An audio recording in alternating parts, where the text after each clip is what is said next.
What's up, guys? It's Bumpkins. Today is Wednesday, September 29th. Wednesday means New Comic Book Day. New Comic Book Day means New Comic Book Haul video. As always, I went down to Infinity Flux here in Chattanooga for another big old stack of books, and this actually isn't all of them. I just couldn't pick up the rest. So, a lot of good stuff today, a lot to go through. Let's get right into it, starting with Marvel. We've got Amazing Fantasy number 3.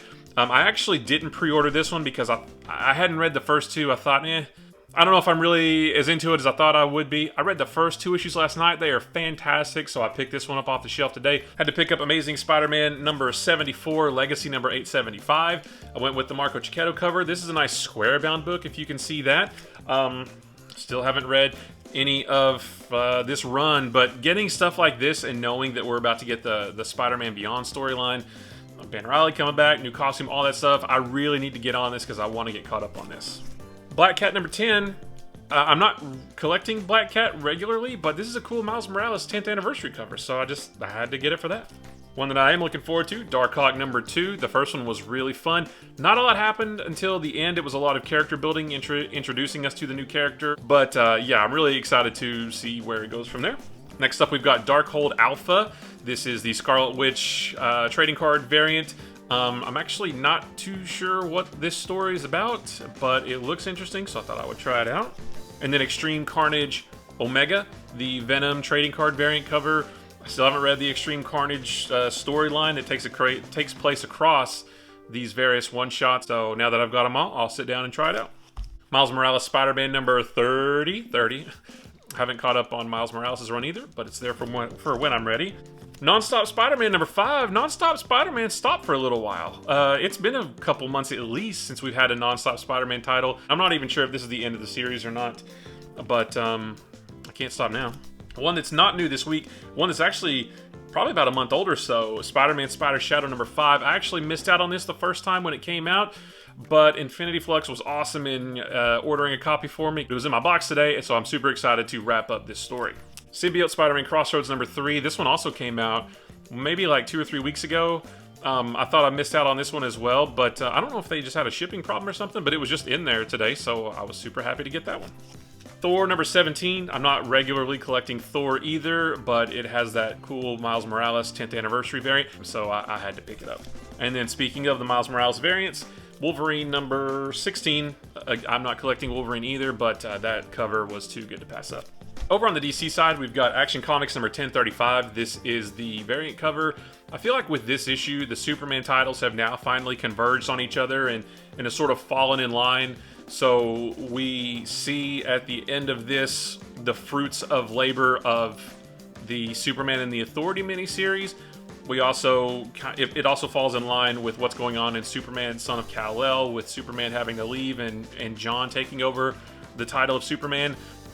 So yeah, this is really cool. This is the story is going to move on to War World now, which is going to lead us sort of into the future state direction. It's really cool. I'm really impressed with how DC has kind of pulled all this together. Even though they didn't quite ship all in the right order, reading this helped me sort of piece together exactly the future picture for Superman. It's really cool. Batman Superman number 22, this is Gary Frank, right? Yeah, the awesome Gary Frank cover. This is the last issue of this series. I'm a few issues behind, so I can sit down, catch up on all of them, and then be done. So that's cool to have. Deathstroke Inc. number 1, the very awesome Black Canary cover. I'm excited for this. I like Black Canary. I like Deathstroke, so I can't wait to see them together. Detective Comics number 1043, the Lee Bermejo variant. This is going to go in my pile of Batman comics to catch up on, so I'm glad to have that.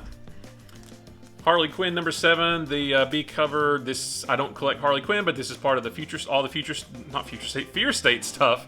So whenever I'm ready to read Fear State, I'll have all of these. And then Justice League number 68, I'm behind on all of these as well, but the cover's cool. I like the rosters, so I need to get caught up on those.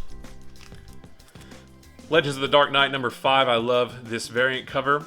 I think I am caught up on this, or maybe one issue behind, but I'm enjoying Legends of the Dark Knight because it's a nice Batman book you can sit down and read and enjoy without having to be tied into all the stuff that's going on in the Tynian era of books. So this is a fun one. Mr. Miracle, The Source of Freedom number 5. This is a really fun mini-series as well. I think this may be the last one, or there might be one more, but I am enjoying this one. Superman 78 number 2, the B, I think this is the B cover. The first one was fun. I grew up with Christopher Reeve, Superman, and now we get more of it. Okay, and then the 1-2 punch of Robin number 6, the B cover. This book, this is probably the most action-packed issue of this series so far. And it's really fun. I love the art. I love the story. The tournament is underway. We get to see who makes it and who doesn't. But it's not finished either. So it's just so good. And then the other, the 2 punch of that is Superman Son of Kal-El number 3. I went with the variant as well. I absolutely love these books. These 2 books right here are my favorite books that DC is releasing right now. These books are phenomenal. I love both of them. I love seeing John Kent trying to live up to the mythos of Superman, his dad. But what does it mean to be Superman? It's just so good. This book is so good. And the endings of both of these, holy cow, both have incredible endings that make me want the next issue immediately. As for Image, we've got crossover number 8. I feel like it's been a while since we've had a crossover as well. I think it has been. Number 7 is not even up here anymore. So that's how long it's been. But I can't wait to pick that back up. Department of Truth number 13. I know I said I was done with this title, and I am. But this was the last issue of like the next arc. So I thought I would go ahead and finish it out, and now I'm done. I might pick it up and trade later, but as for now, I'm done with this. Echo Lands number 2, or I guess I should show it this way. The first one was pretty good, but I probably need to read it again because it didn't really grab me as much as I wanted it to. But I always try to give a series at least 2 issues, so I'm going to read this and then see what I think. And then another one that's not new. Oh well. I talked about this last week. Radiant Black, this is the actual number 8 this time. So last week, I meant to grab 8, accidentally grabbed the second printing of number 7, but Andy at Infinity Flux hooked me up, put this in my pull box last week. It was there waiting for me. I read it yesterday. It's really cool, but I feel like this might almost be better read in trade because every issue is really fun, but it's just more questions and more questions and more questions and no answers. It's starting to get a little bit frustrating, but I still really like it, and it's still probably my favorite Image book. And then Spawn number 322. I'm not sure which cover this is, but I got this one and this one. So whichever cover letters these are, I got them both. I got to catch up on Spawn, but I love the art. I'm excited for all the Spawn universe stuff, so can't wait to dig into that. As for the other indies, we've got 10 Years to Death from Aftershock. This is another one of those big Treasury Edition sized books. This is a one-and-done story, kind of a spooky tale set in a prison. I'm not too sure. Actually, with a lot of these other indie books, I'm going to say a lot. I don't remember what they're about, but it sounded cool when I pre-ordered them, because that's the truth. I don't remember a lot of them, but they all sounded cool at the time. So, 10 Years to Death, that should be fun. Silver City number 5. I got to catch up. I think I'm an issue behind on this, but an interesting story. Berserker number 5 with the shiny. I don't know if you can tell how shiny. There's a shiny. Yeah, see how it's all shiny. I'm enjoying Berserker. The ending of last issue was really interesting, and I feel like things are really about to really start hitting a fan. So I'll have to check that out and see if I'm right. Something is Killing the Children number 20. I went with the B cover on this. More of Erica Slaughter's origin. Yes, please. Unborn number 1. Again, don't remember what it's about, but it sounded cool at the time, so I'm going to check it out. And then Locust number 4, I'm now 2 issues behind, so I just need to pick up the series and read it again. The first issue was awesome, and I can't wait to see that story expanded on. This one I feel like took a while to come out, and I don't remember what it was about, but Tart, Devils, and Demagogues from, this is from Scout. I pre-ordered this a while back, and I think it got pushed back a couple times. I don't remember the story of this one either, but it did sound awesome, so we're going to try that one out as well. I'm going to hold this like this and say Gun Honey number 1. This sounds like a cool spy espionage type book. So yeah, hopefully it's as good as it sounds. Human Remains number 1. This is another one. I don't remember what it was about, but it sounded cool at the time, so I can't wait to try that out. Oh, and that's actually it for all of the other indies, but the fun doesn't stop there because I got some cool stuff out of the dollar boxes, including Secret Origins number 13, Nightwing and Johnny Thunder. I just thought it would be cool to have those 2 characters together. And then this one was really cool, Secret Origins number 38, featuring Green Arrow and Speedy. I love a good Green Arrow and Speedy book. So not keys or anything, I just thought these ones would be cool. They had a bunch more I may go back and grab at some point.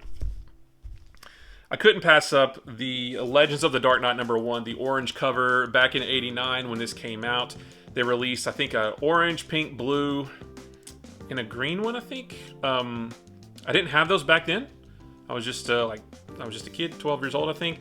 But it's cool to have that now. So I picked up number 1 and number 2 and number 3 and number 4 and number 5. So I thought it would be cool to have the first 5 issues. They had more like past that, but I just wanted to stick with the first 5. And then picked up number 17, which is part 2 of the Venom storyline, which is really neat, which kind of leads into, sort of indirectly leads into Bane showing up a couple years later. I had part 1, number 16, so I got number 17, and then number 18, and 19, and 20, which is the last part of the Venom storyline. I just thought it'd be cool to have those. And then one other one that I just thought, hey, why not? Just kind of reminds me of my childhood when I first started collecting Cage number 1. I like Luke Cage. I didn't read this series back then, but I just thought it would be cool. 1991, this logo, this little corner art right here, I'll always associate with, well, that's from 92 actually, but I'll always associate this with right around the time I started collecting comics. So nostalgia wins out there. And then I picked up Sensational Spider-Man number 31. This is volume 1 of Sensational Spider-Man number 31 and 32, because for some reason I had the entire run of this book except for these 2 issues. I had -1 all the way through 30, and then number 33, which was the end. And I have no idea why I didn't have these 2 issues. So now I've got the whole run of this book, even though it's like 33 issues. But still, super cool to fill in that gap. And then one thing, this wasn't in the dollar box. It was in like the regular back issues, which are like around $3. But I just thought this was too cool to pass up. This is the Hulk magazine number 20. And I'm actually going to do a TikTok covering this one later, because the inside art of this is really neat. This, you know, capitalizing sort of on the popularity of the Hulk TV show, although I think that may have been done by this time that came out. There's a bonus Moon Knight story in here, which really sort of drew me to this. But I just love things like this. It's a big treasury size, kind of a square bound. There's extra stuff in it. It's kind of like a magazine, but it's got a full like comic style story in it. You know, not a key, not worth anything, but I just love stuff like this, just like weird, not weird, but just stuff like this that you don't see anymore. I love this kind of stuff, so check out my TikToks for a video about this later on. And then a couple other cool things as we wrap up here. I picked up the Good Asian trade paperback volume 1. A lot of people like this. I wasn't reading this in single issues, but then the trade came out this week, or came out today, and they had a stack sitting there, so I thought I will add that to my collection and check it out. And then, not a comic book, but my buddy Andy, who works there, completely surprised me with this Grey Hulk Marvel Legends 3 3/4 inch figures. I haven't really showed any of these on any videos before, but I love this line of figures, and I haven't had much luck finding them. I've had to order most of them online, but I have several of them, not all of them, but I love the Grey Hulk, and I've never seen it in stores before, and he found one a while back. I mentioned how I couldn't find it. He found another one and completely surprised me today. So Andy, thank you very much for this. I love this so much, and it's going to go nice with the other ones that I have, so I sincerely appreciate it. And that's it. As if that weren't enough, that was a good haul. But yeah, super cool. I can't wait to dive into all these. Guys, if you like this video or any of the other videos on my channel, maybe consider hitting the subscribe button. If you like this video, give it a thumbs up. If you didn't like this video, give it a sarcastic thumbs up. And if nothing else, leave me a comment below. Let me know what books you picked up this week. If you got any trades or dollar issues or any cool collectibles like this, just let me know. I love comic books. I could talk about them with a room full of people or just to a camera. Guys, remember, comic books are supposed to be fun. They're just another fun form of storytelling. The great thing about comics is that there is a ton of stuff to choose from. It's super easy to find something that you like, and it's super easy to ignore the stuff that you don't like. Also remember, guys, if your weekly haul isn't this big, if it's just 1 issue, if it's 10 issues, if it's 100 issues, it doesn't matter how big or small your collection is, as long as the things that you bought mean something to you and you enjoy this stuff. That's what makes a good haul. Not the number, but the personal value that it holds to you. So guys, I appreciate you watching, and I will see you in the next one. Bye-bye.